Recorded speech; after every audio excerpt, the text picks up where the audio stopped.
And what's going on, guys? Kieran Hedley here from the Pocket Coach podcast. So today I'm going to be introducing a man who has inspired me for quite a while now, which has been absolutely fantastic. He's got almost 100,000 on YouTube. He's been awarded Best of iTunes in the health category. He is a cognitive behavioral therapy and neurolinguistic programming coach. He's also the author of, I'm just going to say it anyway, Fuck Coping and Start Healing. He's a former pro athlete, an award-winning speaker. Now, his story is very interesting because he's gone from having around about 6 years of overwhelming and chronic anxiety from his mid-20s to early 30s, and now he's been able to step into a place where even if you just listen to his voice, it is meditative. So that speaks volumes. And he has guided and coached over 10,000 people. So without further ado, I'd love to introduce Dennis Semsik, Wow. the anxiety guy. That was incredible. Thank you for coming on, man. I don't know if I thank you can for live being up here, to man. that stuff, but do my best here. This is you, mate. Yeah, I'm like, wow, is that really me? Did I really do that stuff? Yeah. But it's been a ride for sure. Thanks for having me. This is fantastic. Yeah, thank you for being on. So what I'd love to do today is go over, of course, the idea of anxiety and really get to the root of it, where it's coming from, and this idea of overthinking as well, because of course it's a really big theme within anxiety. So before we do that, I'd really love to hear more about your story. So really share a bit more about what your experience was like within anxiety, what that felt like, the biggest struggles and issues that came up for you during that time as well. Yeah. With my anxiety, it's interesting how when you're an adult, you don't realize how anxious you really were when you were a kid. So that was me. I was an adult and I had these multiple anxiety disorders and I self-diagnosed myself.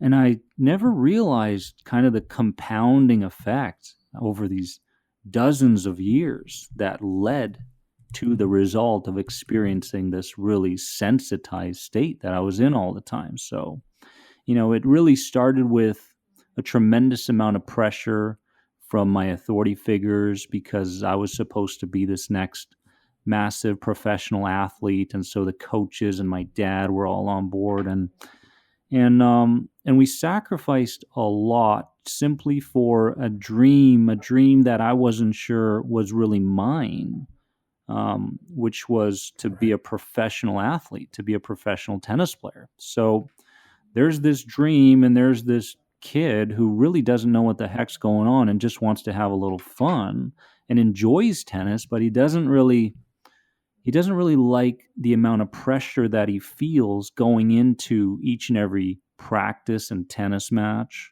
And unfortunately, there wasn't a plan B or a plan C in my life. And so unconsciously, as a kid, I kind of felt, or intuitively, I felt that, what if the tennis doesn't, become what it's supposed to become? What if I don't become a professional athlete? What's going to happen? And I was always kind of questioning my dad's approach to life and my other authority figures and wondering, well, if I don't become this, what am I going to be? So there was always this feeling of, I want to see if I can slowly and gradually start, going into different directions just in case this tennis thing doesn't pan out for me. So the pressure and the tension coming from all directions and the pressure I put on myself and the tremendous amount of traumas that I experienced because of not doing a good enough job or putting in enough effort, or even not even being smart enough at school because I wasn't aware of where I was in terms of my relationship with the school world and how I didn't like it there and it wasn't fitting, my character and yada, yada, yada. It's not easy being a kid. It's really not these days, especially living in North America and doing your best, trying to fit in and trying to find your way. And honestly, over those years from being a child and moving into my teens and into my early 20s and such. It was really, it was really interesting. And as I look back right now, I can really sense how much tension I felt on a daily basis, simply trying to find my way through life and trying to find some kind of a spot and just kind of feeling connected to other people. So yeah, that's kind of how my anxiety compounded, and started finding that I was thinking in ways that, I found the threat in everything. So there was no safety in my world. There was only threats. And What in were some common threats that would come to mind? well, threats connected to my social status. Like if I was gonna go meet somebody new, for example, I would spend morning till evening building up every single scenario that may come true Hmm. with that meetup, with that stranger, that new person. Like, let's say, oh, we're going to go for dinner or something, going to meet someone, or even if I have to go to the local cafe and order a tea or something, if I wasn't sure about the end result, most of the time I simply walked away and I found an excuse not to go into those uncertain experiences. Right. And this was it was constant. So I was always in this protective mode, this survival mode, protecting my social status, protecting, my ego, protecting my own life, and making sure that every sensation of anxiety wasn't in fact a physical illness. And so I wasn't really living, Kieran. I was surviving, and I was there physically, but I wasn't there with people, and I wasn't there in the present moment, and that was the problem. Yeah. Yeah, I see. Wow. And then obviously something happened to shift this. What was the first step in that shift? Yeah, I And mean, how did that journey start to unfold? it was you kind of get to a place in your life where you absolutely hit such a rock bottom place that you have no choice but to make yourself better, but to improve. And Yeah. you know, I remember years and years going to therapy and doing this method and the formula and gaining the advice and trying different things, but not really being one with that method fully, always having question marks in my head and always questioning whether it was going to work for me and why it wasn't going to work for me and so on. And then I remember, and I tell this story repeatedly in these interviews and such, so maybe some people are sick of hearing it on my channel, but I'm going to say it anyway. I remember mapping out my entire suicide. I remember Mm. step by step by step how it was going to go. And I was pretty much moments away from jumping over that bridge. And then I realized that there was just one thing that could pull me back off of that bridge and get me to give life and this whole journey another chance, and that was my newborn child. And so Wow. there I am in that moment thinking about my newborn child, bawling my eyes out in the car, wondering how the heck I got into this internal state, this inner nightmare. And if you haven't gone through severe chronic anxiety, in the many different disorders out there, then you truly don't understand what it's like. And in that moment, I said, well, let's go ahead and give it another day and see what happens. And of course, nothing changed, and then nothing changed, and it still didn't change weeks and months later. But I found myself slowly and surely feeling like I was being led to the right information. And it wasn't like there was this massive dramatic change or anything like that happened, but intuitively I felt like the right information, the right people were coming into my life, and I was being led towards experiences that I needed to experience in order for me to once and for all overcome this. So it was a really it was like a roller coaster is the best way I could put it. And through that intuitive journey, I began finding my way, and it led me towards books around the authors like Stephen Parkhill and John Sarno and Peter Levine. And I was led towards the trauma world first off. And in the trauma world, I realized that anything could be a trauma, anything. Like, you fall off your bike, and to the adult, it means nothing. But to the child, it's like a tremendous event, right? Mm. And so I found myself emotionally reframing my past traumas in the way that they led me to reframe them, but as well, I kind of added my own juice or my own direction to the reframe as well. So I did that for a number of months, and I found myself feeling lighter and lighter and lighter. And because I was so engaged in reframing and so emotional, and I remember crying all the time, and why did you do this to me? And I remember feeling like I got justice and I kind of got revenge. And I'm not saying that in a negative or threatening manner, but I felt lighter and lighter through the reframing process. Mm. And then what happened was I was able to re-perceive any of my internal or external challenges in the present moment. I was like, wow, this is naturally helping me. And so I got better at responding in the moment of fear, combined with reframing past traumas. And I found that I had this tremendous momentum, and it led me to inner peace. Wow.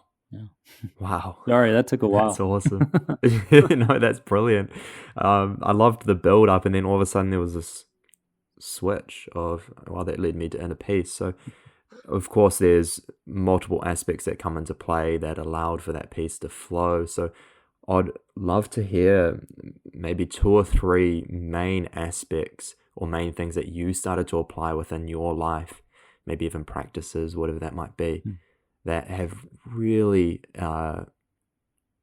really helped you in a very full way and very practical way. Mm-hmm. Would you mind sharing those? Totally. I would say that the first one, and it's a very necessary part of healing, Kieran. It's the ability for me to understand that there is a relationship that needs to get better within each and every individual. And that relationship is between the child side of us, which is connected to the subconscious side of us, like our feelings, our emotions, our instincts, these sorts of things, our core beliefs, everything that happened when we were kids. So that instinctual side of us still lives within us and is connected to the adult side of us, the one that's experienced, rational, it's got a tremendous amount of willpower, that sort of thing. So the first thing I had to do was to start understanding that these two sides of me had to start cooperating with each other rather than competing with each other.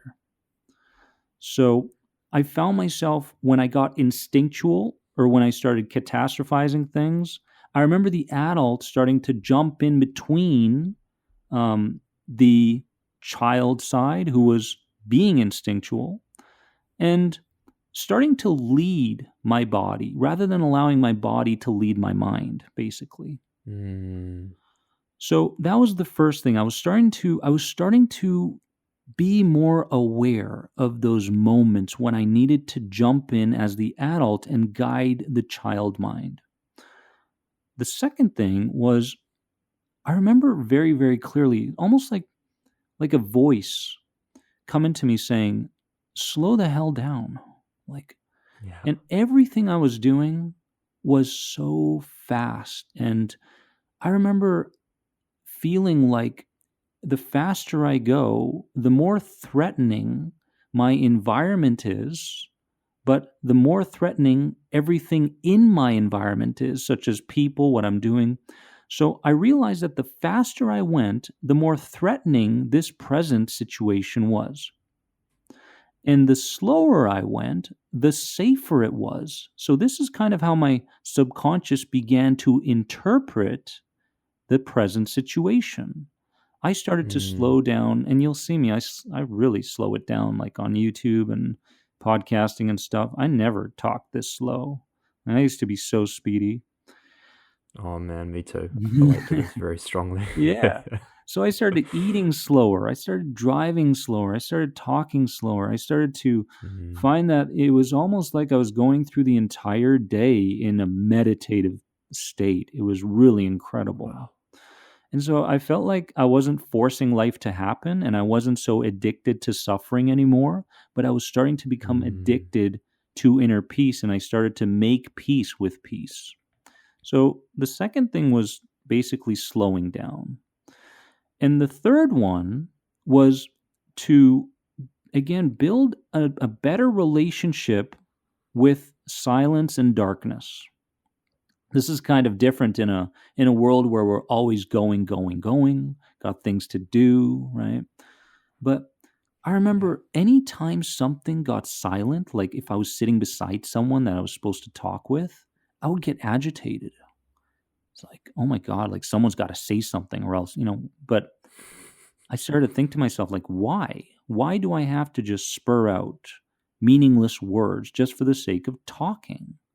So I got really, really comfortable with silence, whether that was with Mm. people or whether I was alone. I didn't have to turn on the TV anymore. None of these things that I felt I needed for my own entertainment, right?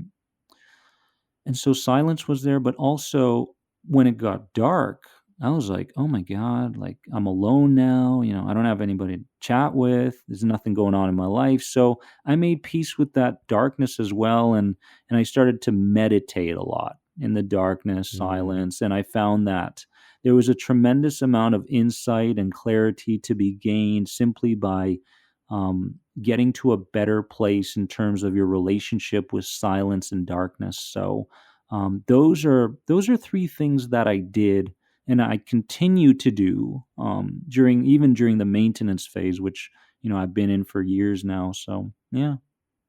That's powerful. Thank you for sharing those. Yeah, I really relate to every single one of those. And I really heard a real key phrase of what you said, which was your addiction to suffering shifted to an addiction to peace. Hmm. How does it come to be? Y- Because that's definitely a common factor and a common trait, right? It's almost like I know in my past I was resistant to peace. Right. And I always found myself coming back to this depression, to this anxiety that was residing within me. And it was like what you just explained, this addiction. Right. So why is that? You know, I think that because of the way of the world and because we're so caught up and our to-do lists are just expanding more and more and more, I believe that we really don't have any time to be spontaneous and to replace our childishness with being childlike. So, being childish would mean to live off the same beliefs that we had when we were a kid. And, I've heard a couple people say now that, most adults today are basically still in the mental maturity of being 12 years of age. And when I thought about that, I was like, whoa, like kind of, Wow. kind of, kind of makes sense. I mean, at least for me, for a number of years, and there's not that mental maturity. So I started to become more childlike and less childish, moving away Mm, from beliefs that I held when I was a kid about myself and the world and being more childlike. I started to actually live out the childhood that I really wanted to live out that I didn't get to live out when I was a kid. So I started finding that I was more playful, I was more spontaneous.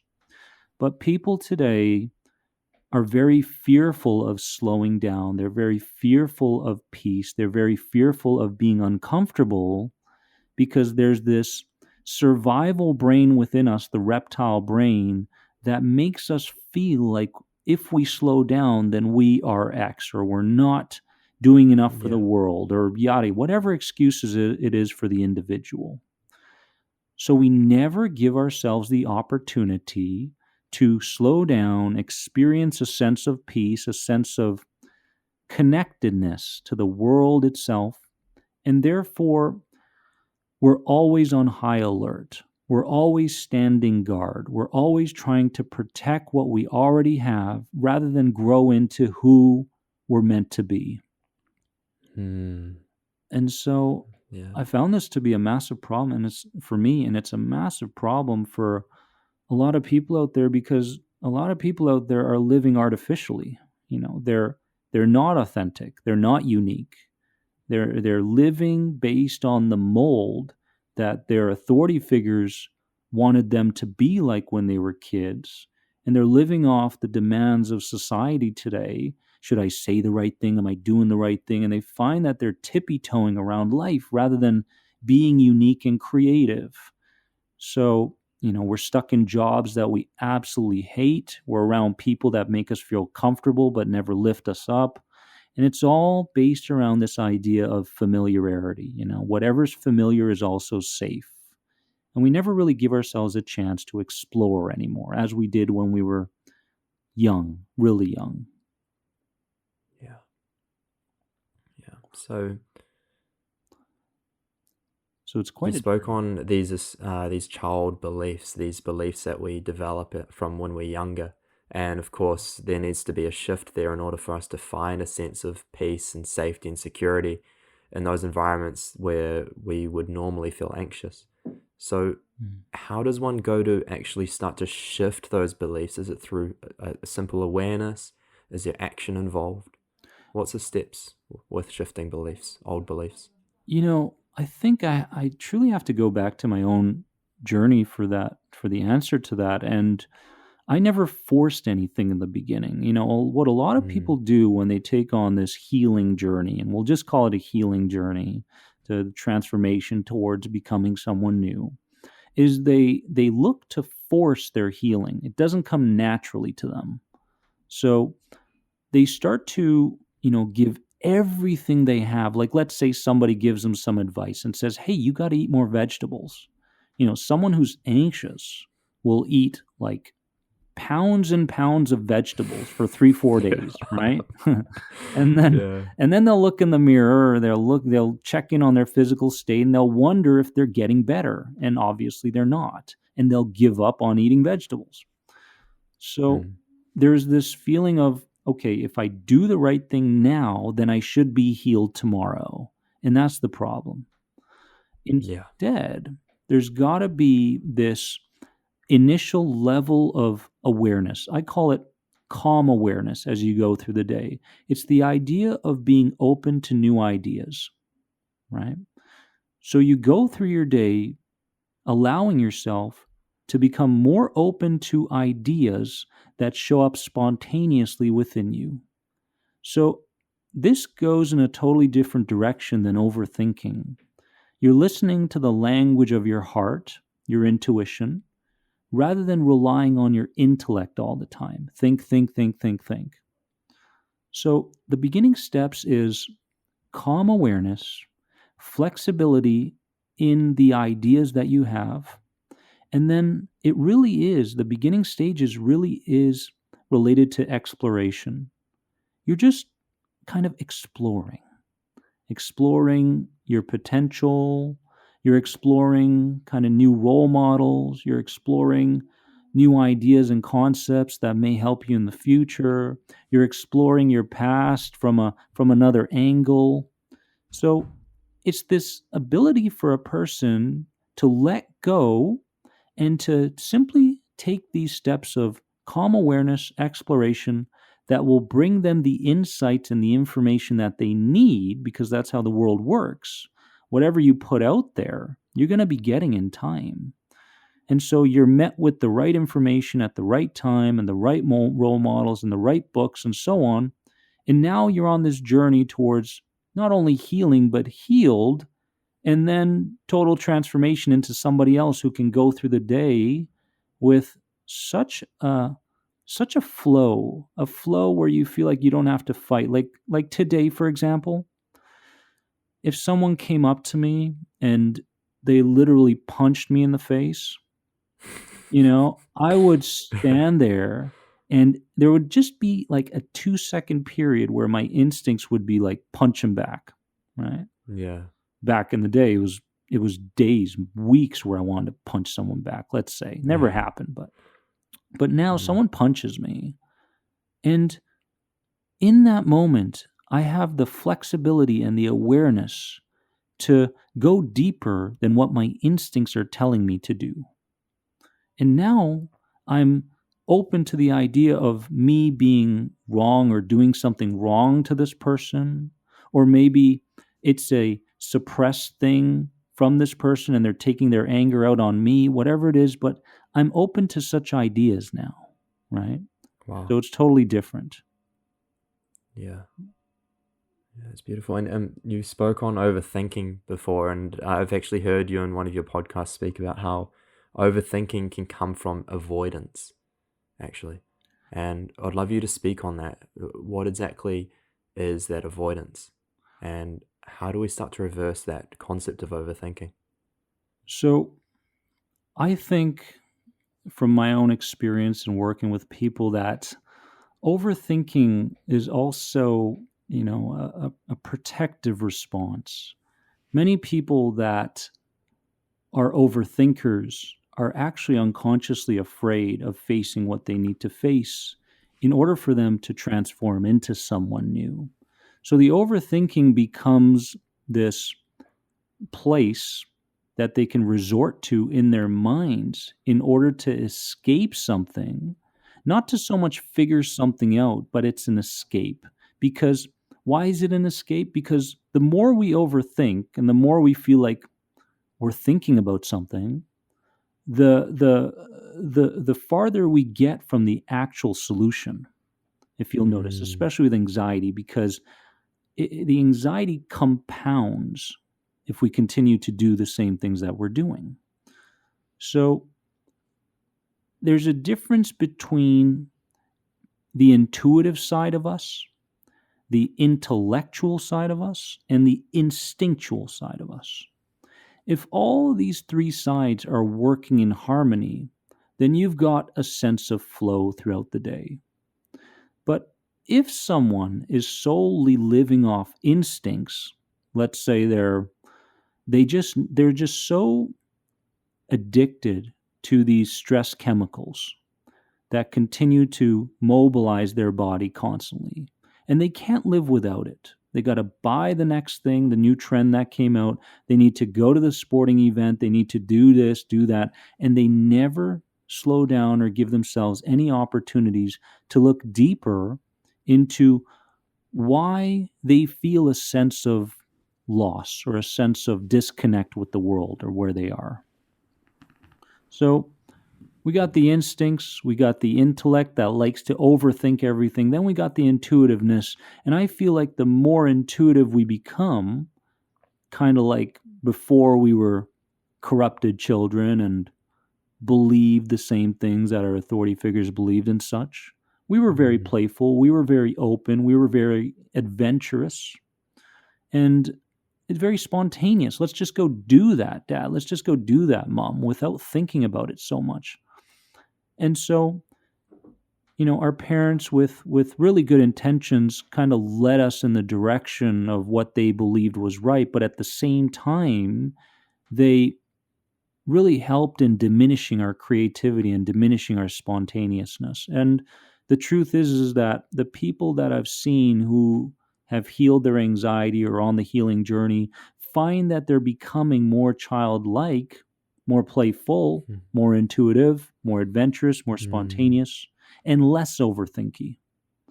Yeah. So it really does come down to that. And again, it's this idea of awareness and being able to put in the work when the work shows up, the work that you need to really do for yourself in terms of self-care, that will continue to build the person into the identity that what they want to become.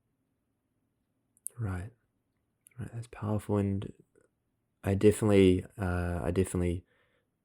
resonate with that idea of becoming more intuitive. It's definitely something that has absolutely allowed me to come further away from uh, overthinking assumptions in many areas of my life. Now, that intuitive factor, is there certain tools or things that you would recommend people start doing so that they can really learn to become more in tune with their intuition, so that they become a little bit further away from their intellect in that process?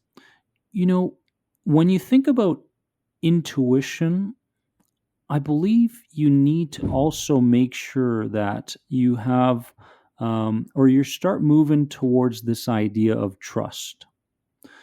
Because Yeah. when you think about an anxiety sufferer, they don't trust. Louise Hay says, an anxiety sufferer doesn't trust in the unfolding of life.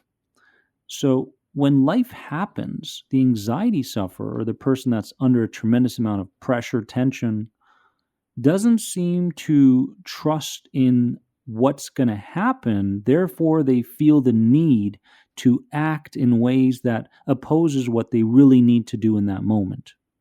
Mm, So, to build the intuitiveness, you've got to build your trust in life. You've got to build your trust in people.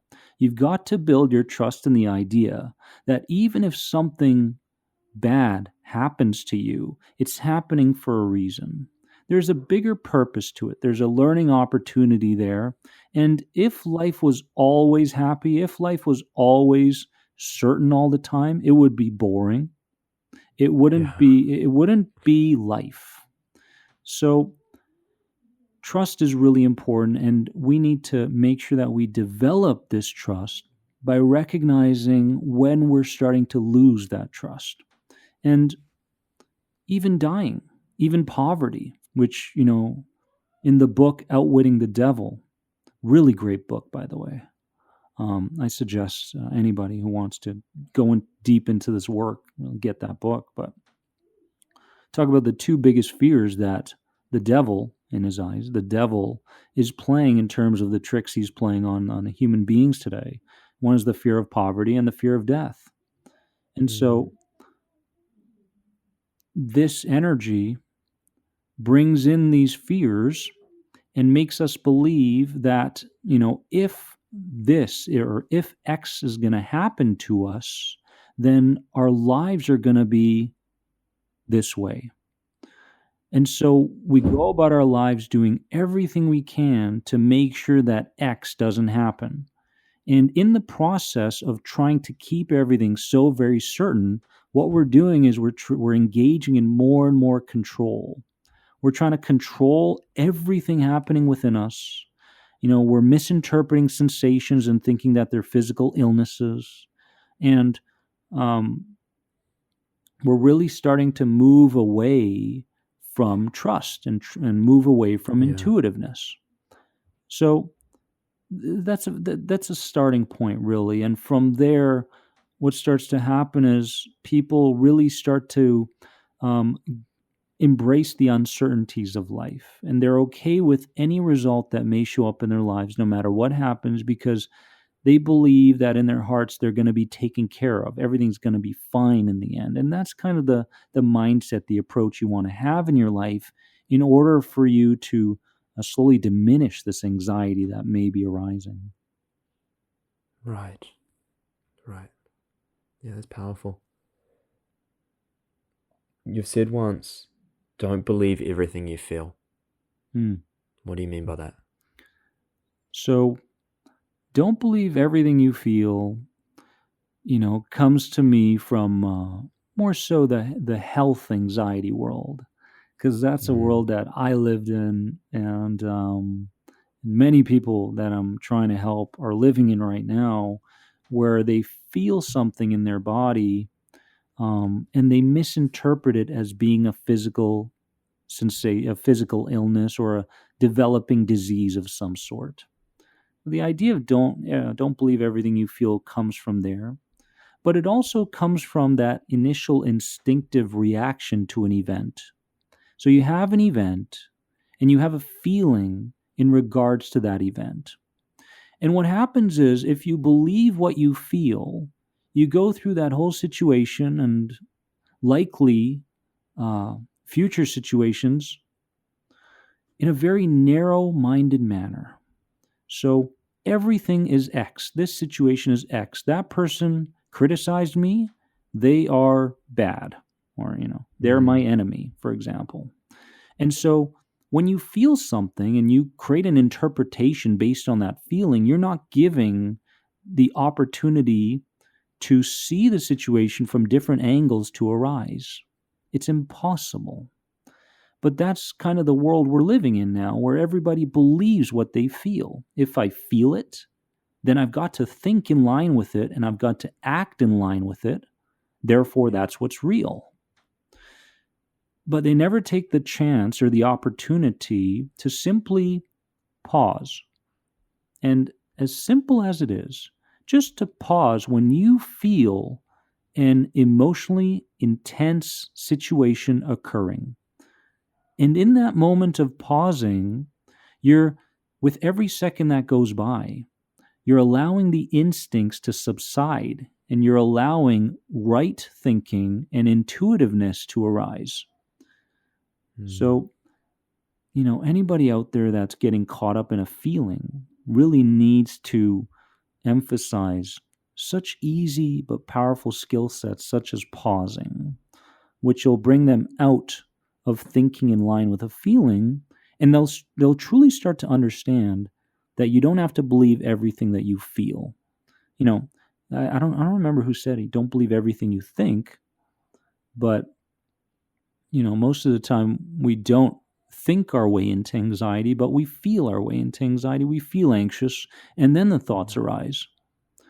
So that's why it's very important to go with this idea, this motto of, think and act beyond what you're feeling. And if you do, then you're going to be taken to places that you never thought you'd go, and you're going to begin perceiving life in such a different way. And you won't have to rely on your instincts to guide you anymore, because that's what anxiety is. Yeah, it's beautiful. And it sounds like trust, as mentioned before, comes so beautifully into this as well. Mm-hmm. This strong trust of self, this strong trust that everything will be okay, and the strong trust that there's something much deeper beneath these feelings that I feel. Now, someone experiencing anxiety, say they were having anxiety, an anxiety attack right now, or they started feeling really anxious, what are some steps that you would invite them to start to take so that they can start to unwind this anxiousness, start to step more into peace in that moment?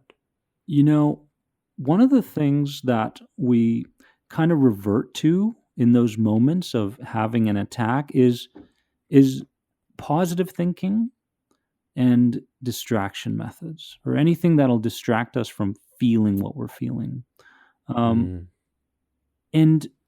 positive thinking for me didn't really get me to a place where I started to believe what I was thinking. It was kind of like I was faking it in a way. I'm healthy, whatever it is. That's what I felt as well. Yeah. And it felt like I was faking it, and it felt like it wasn't working. It wasn't sticking. I needed something to stick.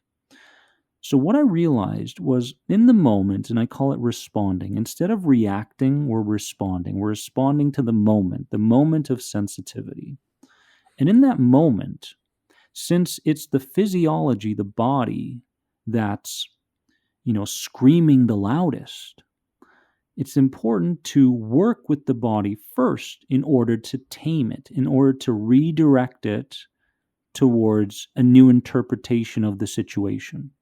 So what I tell people is, go with your physiology first. Change something in your body in that moment, and then allow the thoughts or the shifts in how you think about it to arise because of the changes in your body. So the biggest thing I do is I would definitely slow a person's speed down, whether that be verbally or eating or whatever it is. So speed is very, very important in that moment to get clear again.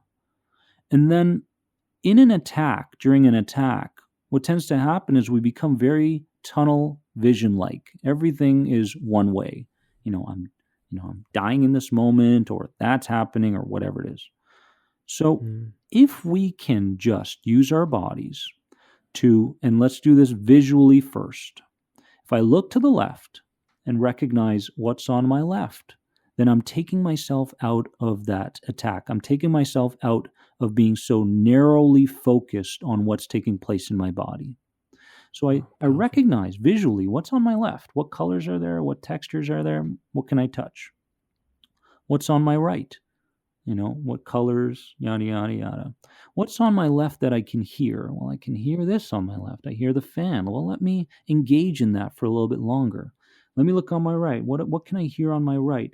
And you start to pull yourself out physiologically. You start to pull yourself out of thinking in the same way of how you're feeling in terms of that attack.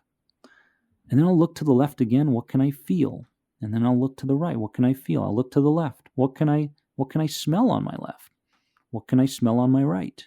So as I engage with the body more, I'm redirecting it away from thinking that this moment is a threat and Mm, directing it towards safety. It's all about safety.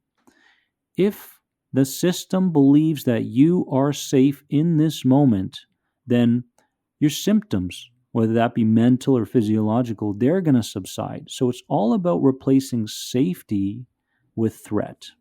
And we do that through our bodies. And you're going to find that as you do these sorts of physiological responses, the thinking processes start to match up. They join along. You start to go, wow, I'm having this anxiety attack right now, and things are going fast still, and I realize that I thought myself into it, or I realize that unconsciously I was thinking about something in the future, and you just start to peel the onion as to why you're experiencing that attack rather than getting caught up in the feelings. mm, And so that's kind of the initial response that I would tell people to have in moments of having a heightened, stimulating experience, because the more of these, physiological responses and mental responses that we have, the long term, the more our entire lives in the outside world are going to look safe to a system that is so highly invested in fear for so long. Right? So every win that you have, and I consider it a win. If you can respond rather yeah, than react instinctually, that's a win. And you, yeah. you kind of pile up all those wins, and next thing you know, the subconscious mind and body say, well, okay, well, I guess reality is safe, and I don't need to spur on any sensations and symptoms anymore because it's unnecessary. So, all right, we're good here, right? So mm, that's what I would do initially. Yeah. mm. Oh, that's beautiful. Yeah, and it sounds like consistency is obviously such a key component here. Over time, there's this shift in relationship with that experience, and like Right. you said, that sense of safety comes through. I find that so key, so beautiful. Right. Uh, and speaking of safety, uh, I see that at once upon a time, you were even at a point where you had 36 different pills, powders, and herbs relating to your health anxiety, to, I suppose, move away from anxiety, right? So, Right. do you mind speaking on that as to were they actually helpful at that point in time? And if there's anything that you would suggest or suggest against, even Yeah. when it comes to supplementation? Yeah, it's crazy. You're bringing up some flashbacks now. It's crazy because I remember, Yeah. man, those days. It was so, it was obsessively trying to get to a better place, and the word is obsessive. you know Yeah. and um and I went over and beyond. I bought everything: Yeah. technique, formula, supplement, herb. You give it to me, I'll try it. But that was the problem. I tried it, and I never really approached it with the right mindset of long-term healing. I never really approached it in terms of a natural healing process. I approached it in terms of, I feel horrible right now, so give me something that's going to make me feel better. And so Mm. I remember, man, that cabinet was full. And during that healing journey, I remember just grabbing that big garbage bag and putting all of that stuff into the garbage bag and being so just fed up with surviving. And I promised myself that, as time went on, I promised myself that I wouldn't get caught up in anything that only allowed me to survive the day anymore. Any ideas? I got to a point where I never allowed an idea that didn't serve me better to be entertained. I never entertained any of it Wow. because if I gave it an inch, it would take a mile.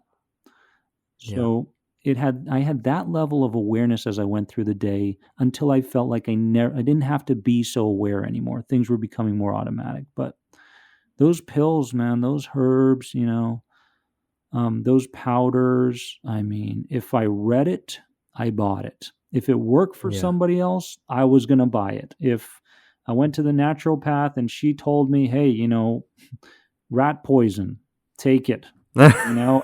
Don't listen to what anybody else says. If I deemed her as an authority figure and she told me it was going to help me, I was going to take it. I didn't look it up, I didn't Yeah. research it.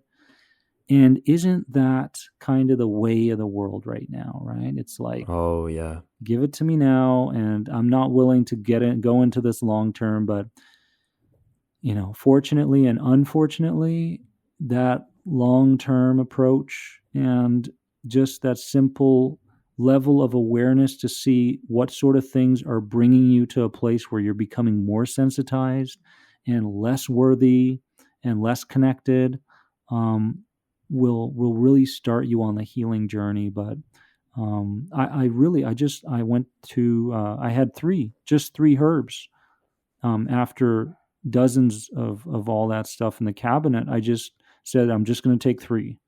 So that was Mm. kind of went hand in hand with all the, all the intuitive work, the trusting work, the physiological work, the mental work.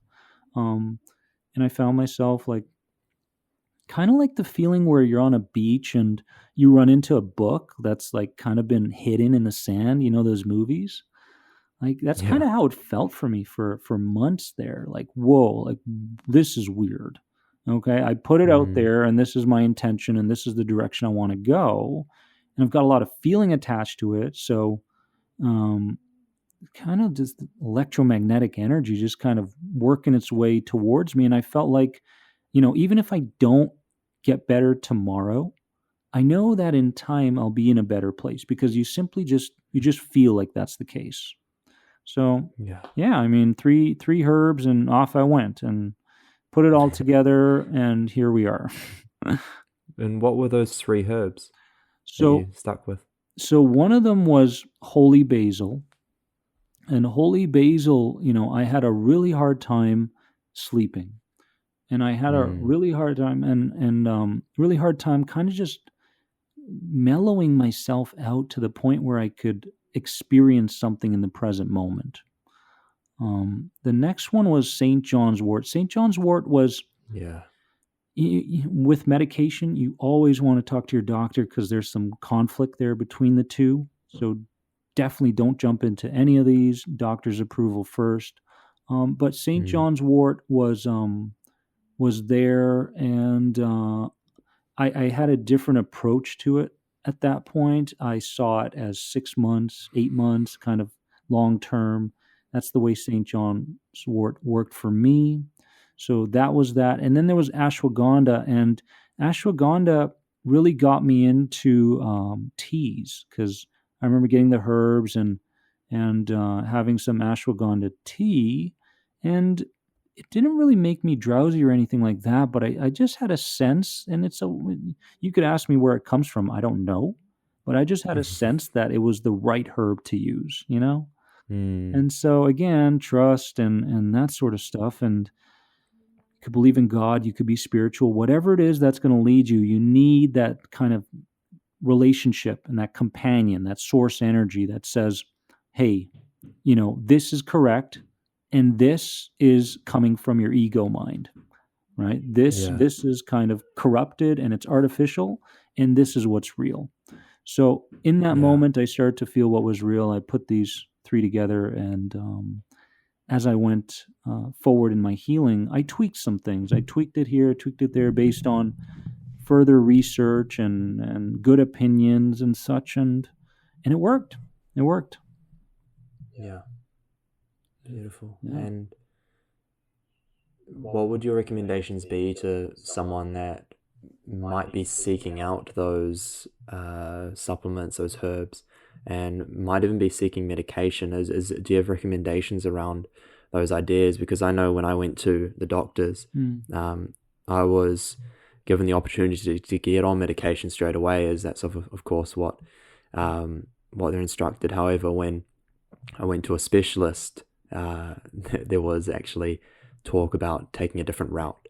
And Mm. it's interesting to sort of hear those conflicts between a general practitioner and a specialist in the field of psychology or mental health, and hearing their different opinions around medication and around supplementation and around the steps to take with that. Mm. Because I know Xanax, for example, is a big one for a lot of people that struggle with anxiety, and Totally. many other SSRIs. Mhm. And going down that route can, of course, be momentarily helpful in the instant, but long term can be detrimental if Sure. not taken for the right reasons. I'd love to invite you to even share if you've got any opinions or advice on how people can actually approach that sort of stuff, because it Yeah. can be quite scary, and sometimes they just take the first opinion they hear. Right. Exactly. Exactly. Those are some huge points. But, I'm a big believer, Kieran, at this point that, anything can work for anybody. Anything can Mm. work for anybody. And people out there that are very narrow minded in terms of focusing on what will heal and what won't heal. I have a bit of an issue with that, because if somebody is in such a severe state, for example, and they go to the doctors and they're given the benzodiazepines, to sleep better, to have a moment of rest or a moment of clarity, then I don't believe there's anything wrong with that, Mm. because what you want to do is you want to start seeing things more clearly. And if you're going to see things more clearly, sleep is right up there as, one of the most important things. And a lot of anxiety sufferers have a very difficult time getting their REM sleep, getting their deep sleep, getting their lengthy sleep. So if the benzodiazepines give you the rest at night, and they give you the rest in the day, um, at certain moments of the day, so that you can think clearly and allow yourself to Mm. trust and be intuitive, then there's nothing wrong with that. I think there's a lot of guilt Yeah. in terms of people saying, well, I have this and I feel really guilty about taking it. I don't think you need to be guilty about taking anything. But what you do want to do is you Mm. want to be aware that what you're taking may not, like you mentioned, may not lead to a long term effect. It may be more present moment. It may be more, let me do this in order to experience this and gain the clarity that I Yeah. need in order for me to heal myself long term and shift my Yeah. identity. So, Yeah. um, yeah, I have no problem with that whatsoever.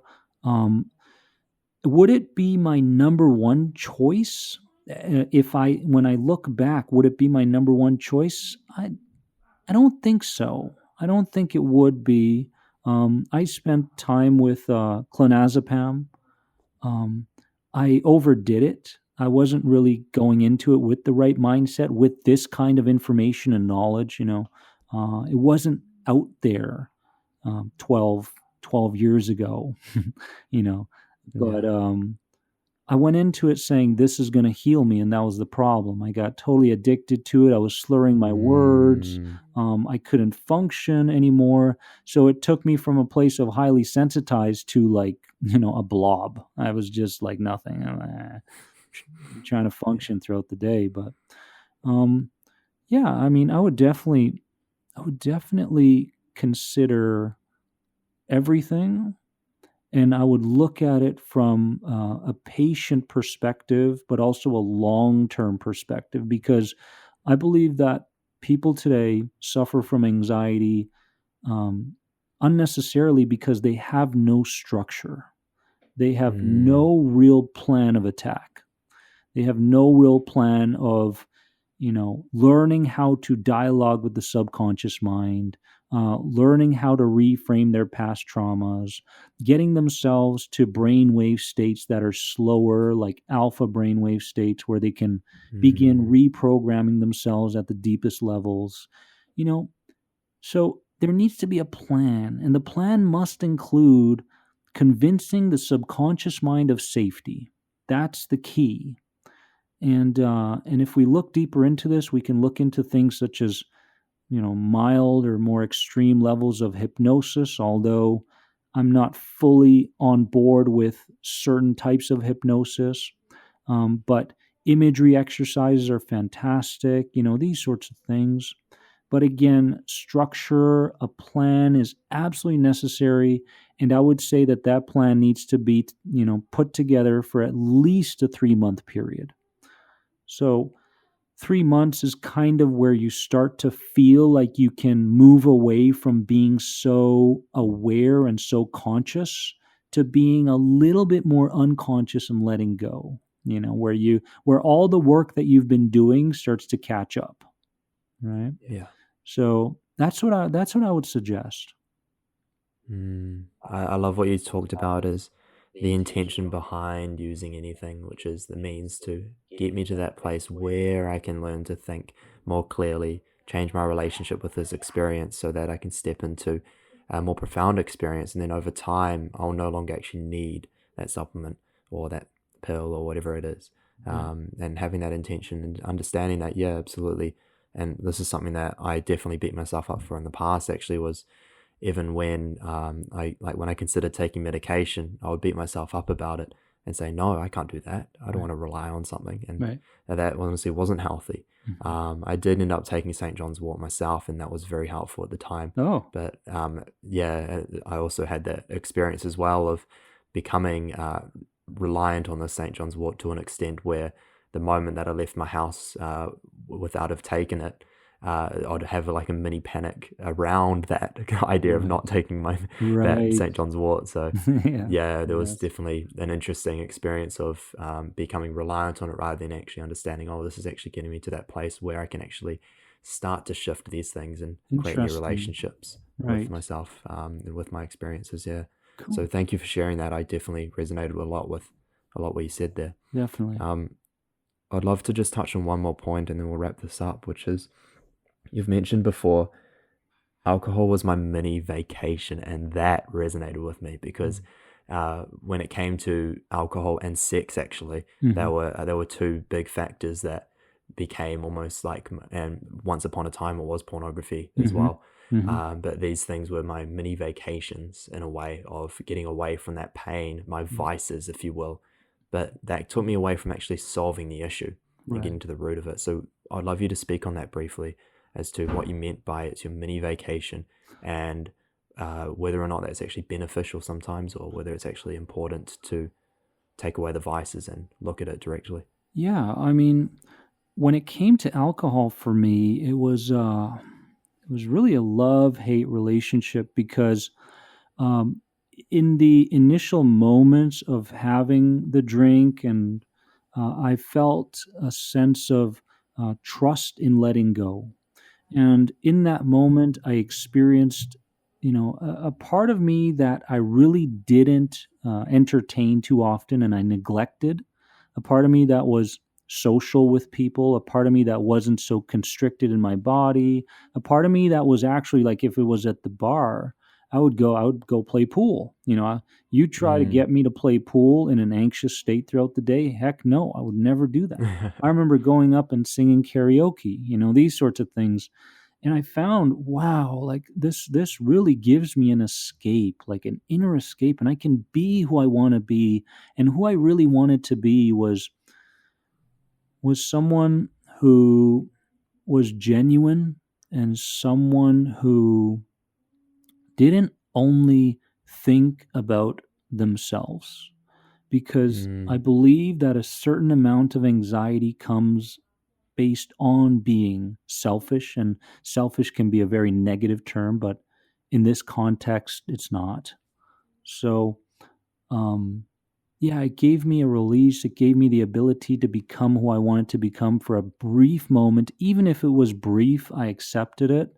But then I had this association in my head where I knew that in the back of my mind. And as I started to, as the drink started to fade and I got more sober throughout the night, I Mm. found that I was starting to think about the next day and the week. And what tended to happen was my panic attacks showed up extreme. My Yeah. sensitivity levels rose.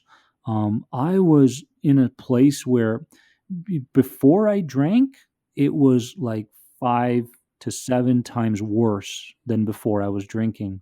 So Yeah. it was this sacrifice. It was like, I'm going to have this drink, and I hope that tomorrow isn't the same as it was last week. And I hope the whole week, because many times on day 4 or 5, it was worse than day 2. And Yeah. and I found myself in this love-hate relationship where I initially loved being who I was with the drink, and I wasn't an alcoholic by any means or anything like that, but it was that weekend moment that I had. Mm. And then throughout the week, very sensitized. And I found out through personal experience and experimenting that it wasn't the actual substances within the drink that was causing me the panic or the extreme sensitivity. It was my deep underlying associations to what the drink was going to do to me in the coming days, in the coming week. That was the problem. Right.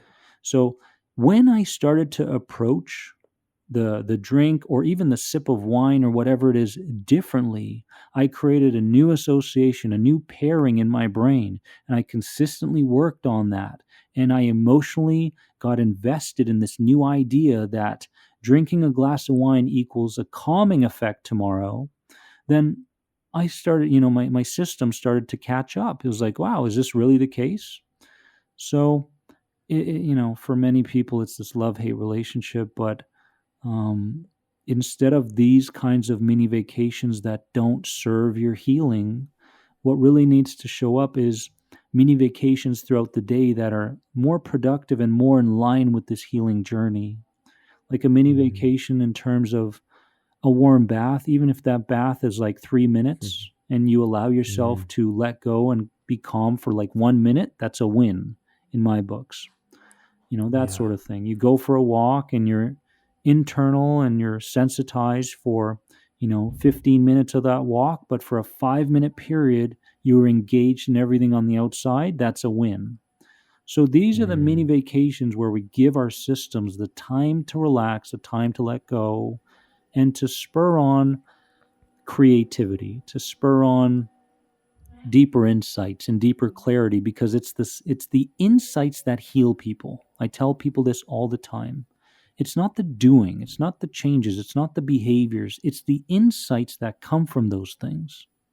So Yeah. just to finalize, when I brought around a clarity journal and I started to write down my epiphanies throughout the day, like, wow, I never realized this, I never realized that, I never realized that it was my associations to drinking rather than the drink itself.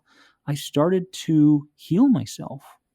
So Mm. the idea of compounding on these clarities and these insights is absolutely vital for a person suffering from anxiety. You need to spend time on the insights and the clarities that you're gaining from the wins rather than think that the behavior itself is going to heal you, if that makes sense. Yeah. Yeah, that makes a lot of sense. Thank you, Dennis, for sharing. Honestly, I've learned a lot just in this hour that we've been speaking, and I'm sure that everyone tuning in would have learned a lot too. Pleasure. Where Pleasure can to they be find here. you, Dennis? You could find me. New book came out on Amazon, F Coping Start Healing, as well. The audiobook's there. You can find me on theanxietyguy.com. I got a YouTube channel under The Anxiety Guy, as well as a podcast. So whatever speaks to you, just, input The Anxiety Guy in the search and you'll find me. Love it. Yeah. I'll put all the links as well in the show notes of this episode so that people can find those details as well. So if you're listening in and really feel that you picked anything up from this episode, which I absolutely feel that even if you resonated with some things, I guarantee you'll resonate with a lot of the content that Dennis puts out. So I highly recommend going and tuning into some of Dennis's work, some of his videos, some of his content on Instagram, even some of the things that he might say on Twitter as well. I feel that a lot of them are, honestly, there's so many golden nuggets within that, within the work that Dennis does. So Thank you, my friend. thank you for the work you do, mate. I really appreciate appreciate it. everything. Thanks so much for having me. It's been fun. Thank you.